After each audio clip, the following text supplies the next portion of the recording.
We're headed for a runoff between the two main candidates from this first round. Tell us a little bit about them. First of all, Mr. Jalili. Well, Mr. Jalili, as it is being called, a hardliner, was a top negotiator long ago. Nuclear negotiator. Nuclear negotiator. And he's being known because of his tough stand against the West. So many people believe that he becomes the Iranian president, then Iran probably will have in much more trouble with the West. How does Mr. Jalili propose to fix the economy if it's not by trying to thaw things with the West and the U.S.? Well, he has promised many that they are going to rely on domestic, local resources rather than looking to the West to solve the problems, meaning that even if the nuclear deal is not renegotiated or done, still Iran can get along. And by being like radically self-sufficient, a sort of a 100% made in Iran policy? Yes, and also plus that Iran now has got many good and strong, powerful friends, Russia and China. Iran really relies on its relationship, and actually it is being called pivot to the East. So Mr. Jalili would be comfortable looking for support to the East, to especially Russia and China, and in effect turning his back on the West, America and Europe. Well, Iranian officials, the whole administration, has said it is the West's fault because they see that it was the West that backed off from the deal.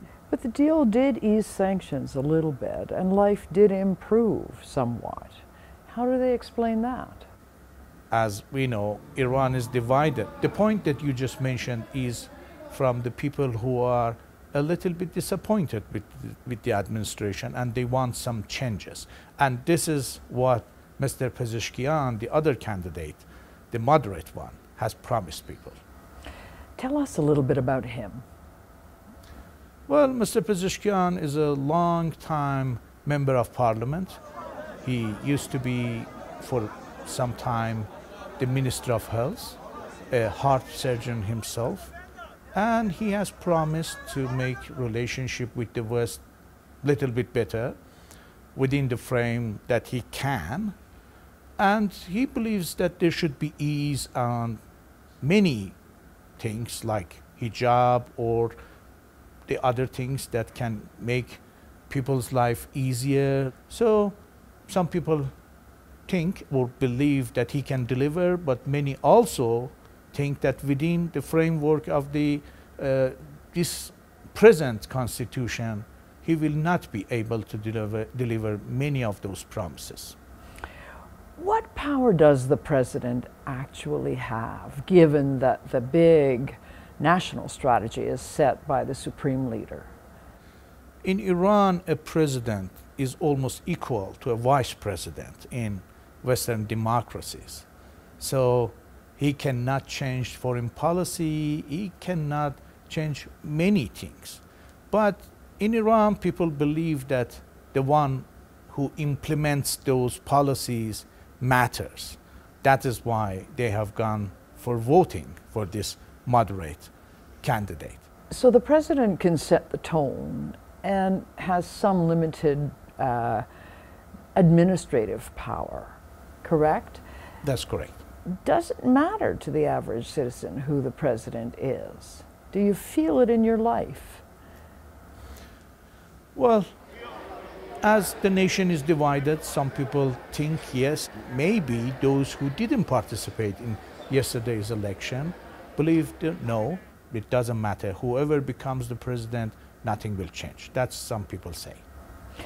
Now that this race has been distilled to two candidates, very different opposite ends of the spectrum, is it likely to push all kinds of people to the polls for the second round. I think that's the point that both candidates are counting on. And as it is being said, Iranians are so unpredictable. So who knows? Next Friday, a lot of people might show up and then we'll decide who the next president is.